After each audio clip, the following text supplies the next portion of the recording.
Ever seen your $250,000 emergency chopper go up in flames because Karen from the HOA thought it clashed with the neighborhood vibe? That's when I knew we weren't just neighbors, we were at war.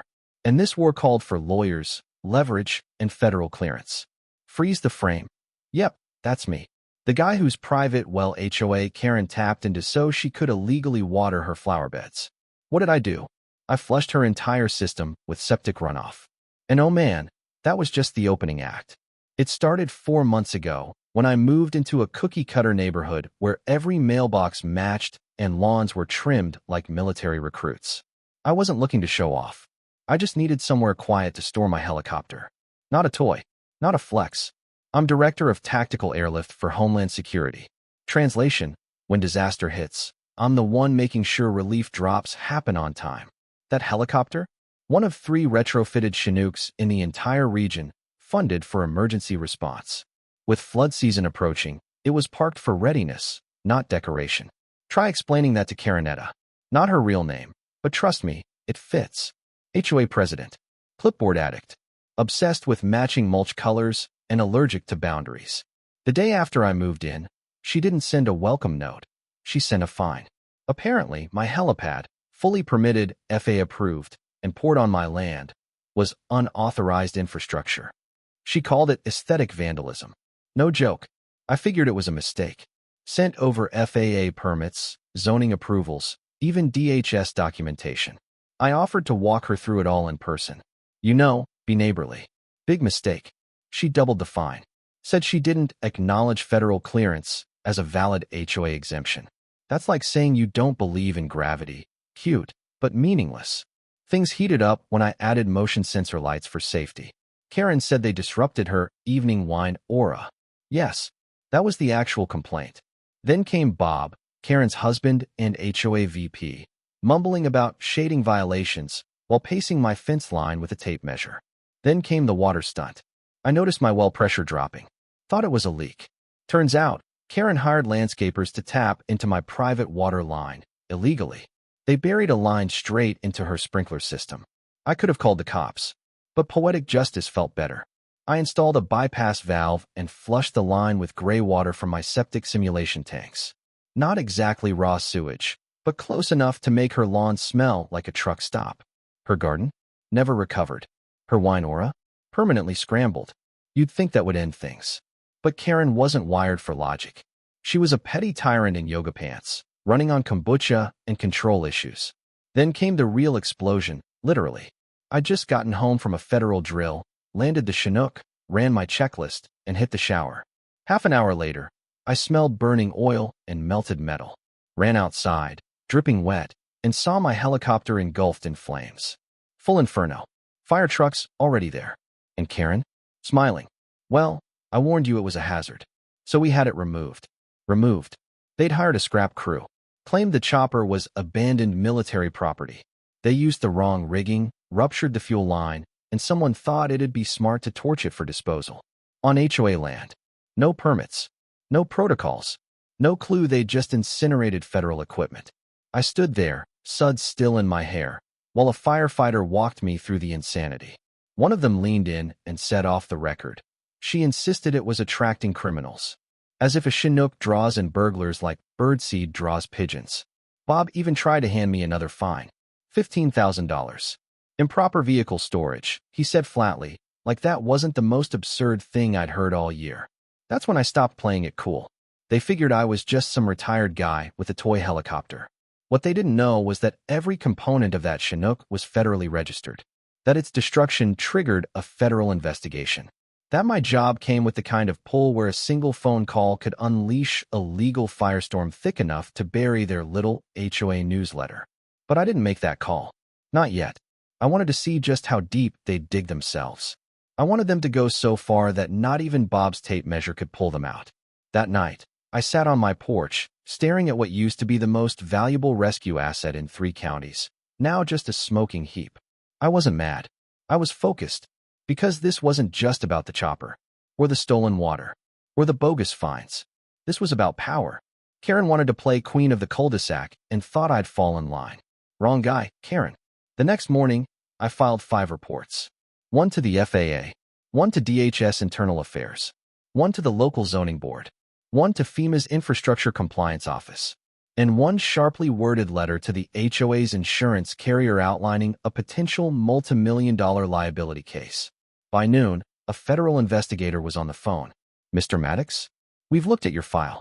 This is bad." For them. I took a sip of coffee and smiled. "I know." Then, just as I was about to log off, a new post popped up in the HOA portal. New policy, effective immediately. All non-standard vehicles, RVs, trailers, emergency response units, and yes, aircraft, were banned from the neighborhood. Karen wasn't backing down. She was doubling down, declaring war, which made me wonder if I should tell her that the HOA charter, it was written over a floodplain under federal regulation, and that little oversight was about to be her biggest problem. Karen had made two critical mistakes. First, she treated the burned wreck of a federally registered Chinook like it was just another neighborhood nuisance she could vote out with Bob and a clipboard. Second, she forgot that while most folks are scared of the HOA, I'm the one Homeland Security calls when a coastline disappears. She had Bob and some bylaws. I had jurisdiction. And better yet, I had paperwork. The morning after her new vehicle ban passed, worded so vaguely it could technically apply to fire trucks, I sat down and organized my case like a mission plan. Every FAA permit, FEMA contract, helipad clearance, insurance waiver, scanned, labeled, time-stamped, and uploaded into a folder I named Operation Karen Collapse. I wasn't just complaining. I was building a federal case. Because destroying a helicopter built for civilian rescue? That's not HOA drama. That's a Homeland Security violation. First up, FAA. The Chinook wasn't just for show. It was certified for disaster response and ready for flood season deployment. Karen's interference didn't just cause damage. It disrupted emergency readiness. The report I submitted read more like a classified file than a neighborhood issue. I included satellite images of the burned site, security footage of the unauthorized tow truck, even Karen's Facebook post bragging about getting rid of that eyesore. The comments? A jackpot. Bob chimed in about neighborhood beautification. Someone else joked about fireworks. When I spoke to the FAA agent, he was stunned. "You're telling me an HOA destroyed a federally registered airlift vehicle?" "Yes," I said. "And it was covered under a disaster readiness insurance policy that now couldn't be honored. What's left of it? Melted fuselage and burned rubber. Total loss, about $14 million. Then I sent the whole packet to DHS Legal. This wasn't about me anymore. It was about public safety. FEMA had just signed off on my helipad as part of the Regional Emergency Response Plan. Now that landing site was a crater. But I wasn't finished. I looped in the local zoning board. Karen's policy was pushed through without a community vote, illegal under state HOA law.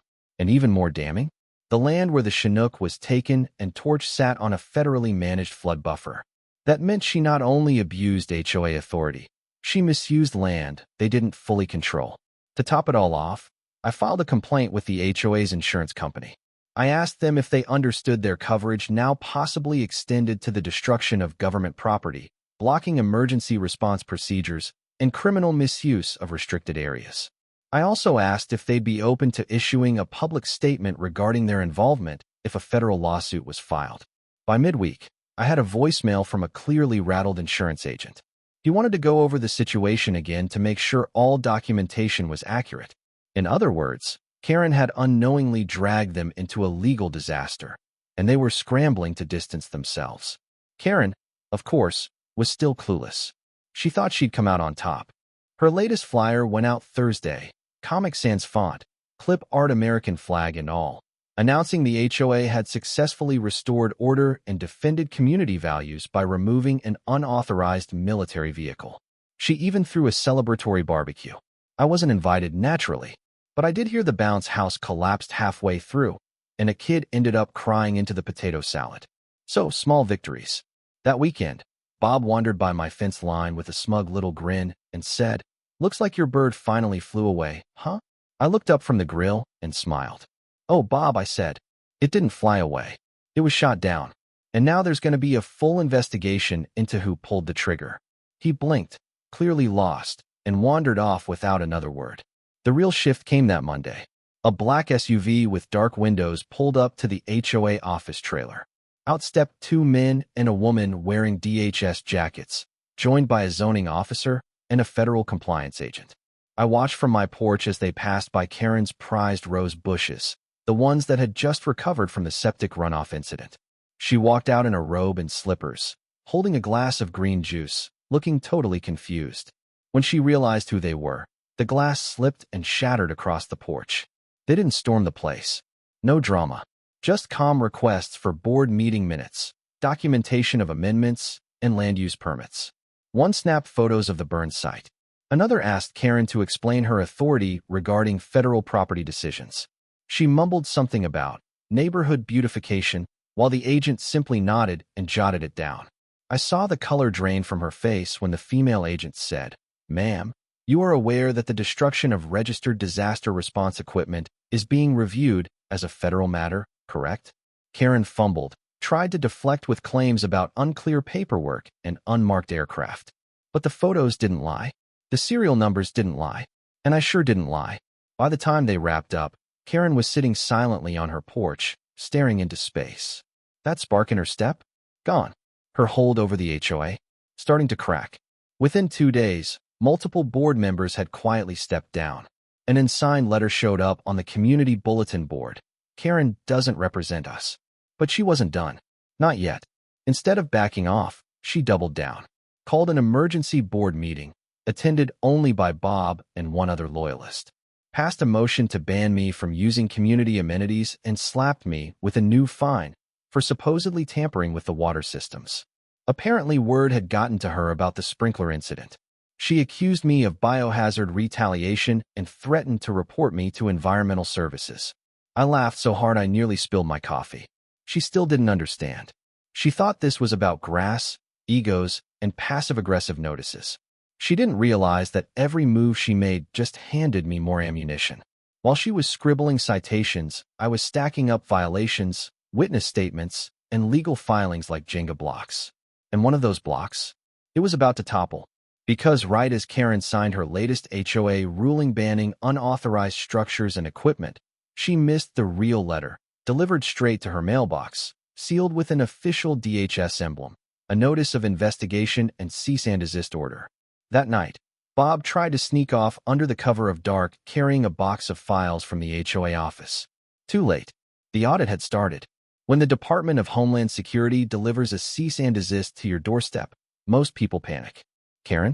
She claimed it was junk mail, a clerical error, maybe even a deep state prank. Bold move, considering it came with a DHS letterhead, a warning of criminal obstruction charges, and a clear demand to stop interfering with federal emergency operations. But she still brushed it off at the next HOA meeting, telling the handful of people who showed up that it was just deep state intimidation. That's when I knew she was really coming apart. The cease and desist was just the warning shot. The real show began 2 days later when a caravan of federal vehicles rolled into our neighborhood like a reverse 4th of July parade. No sirens. No flashing lights. Just calm, deliberate authority. SUVs rolled in, along with a municipal zoning van, a state environmental inspector, and a FEMA official who looked like he hadn't slept since the Bush years. I sat on my porch, lemonade in hand, watching the storm roll in. Karen stood out front in a pastel tracksuit, trying to block their path with a folding chair and a garden gnome. One agent casually moved the gnome aside and handed her a clipboard. They weren't just there for the burn site. They launched a full audit of the HOA. Every policy from the past year was pulled. They reviewed land easements, grilled board members, and demanded financial records. Karen tried invoking executive privilege as HOA president. The FEMA guy laughed. Not a smirk, a full, dry, worn-out laugh. Then he quoted federal law and asked if she'd prefer to cooperate or be subpoenaed. Bob made another escape attempt, but agents intercepted him halfway to his SUV. Judging by his face, that conversation wasn't short or friendly.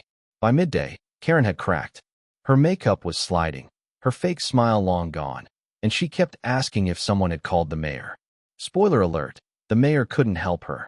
The knockout blow came when the federal officer informed the board that the HOA's insurance policy was now under review, and their liability coverage was frozen until the investigation wrapped.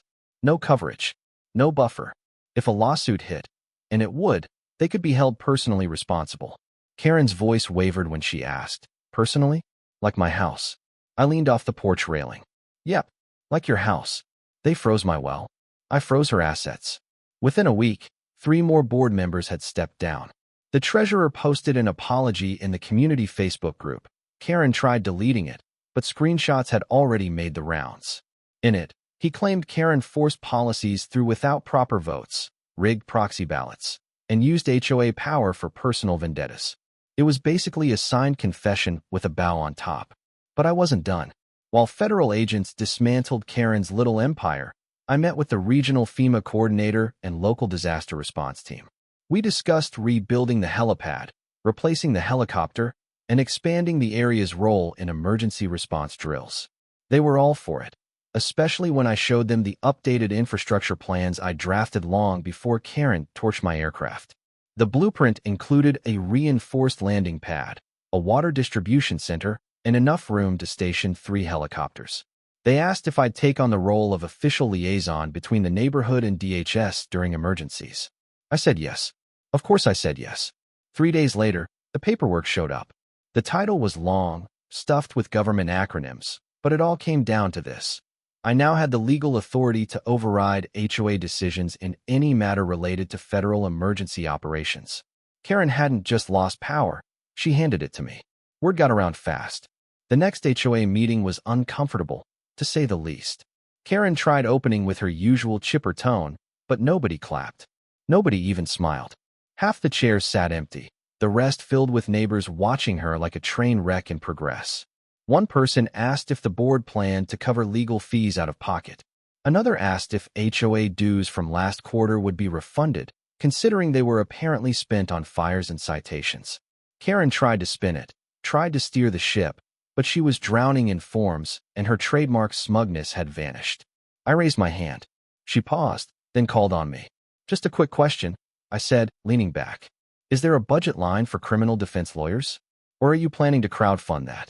A few chuckles scattered through the room. Karen flushed. Bob looked at his watch like he needed an excuse. But the best part? The FEMA official seated quietly in the back stood up and addressed the group. We'd like to recognize Mr. Maddox for his cooperation and his work in emergency preparedness. His land will serve as a base for future operations, and he's been granted federal authority in that role. Silence. You could have heard a sprinkler going 3 blocks away. Karen stared. Bob dropped his pen. The official added, and any HOA interference with his duties may be subject to federal investigation. We appreciate everyone's cooperation. And just like that, the entire dynamic shifted. I left the meeting feeling lighter than I had in weeks. Not because I'd won, but because now everyone saw the truth. This wasn't about a helicopter. It was about power, about bullies hiding behind neighborhood rules. And now, that mask had been ripped clean off. The next morning, a letter came from the HOA. Not a fine, a formal retraction. They canceled the earlier citations, admitted they were wrong to approve the towing and destruction of federal property, and handed me an over-the-top apology that was clearly drafted by a lawyer. It was the first time I'd ever seen Karen's name tied to something so weak.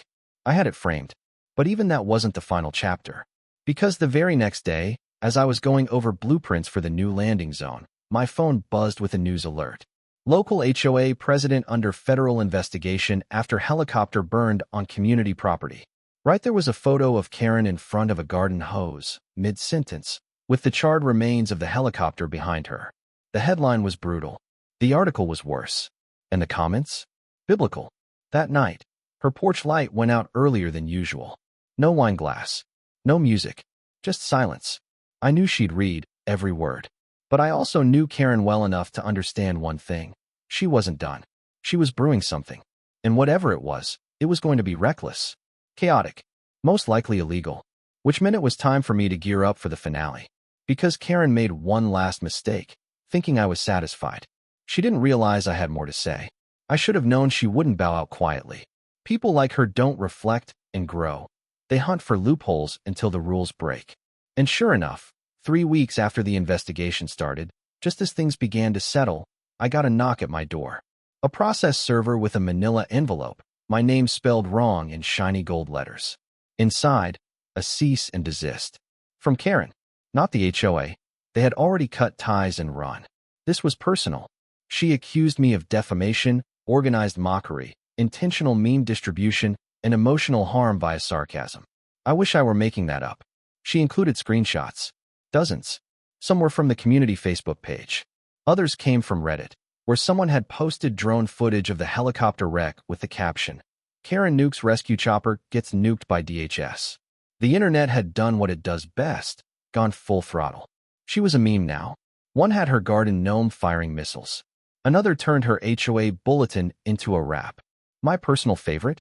A dramatic video edit of her chasing the helicopter with a torch, set to opera music. But what really sent her over the edge was the vinyl decal I slapped on the new helicopter.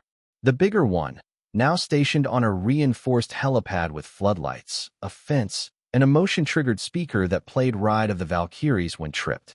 Right there in 6-inch letters. Now with federal immunity. Karen hated it. Called it threatening.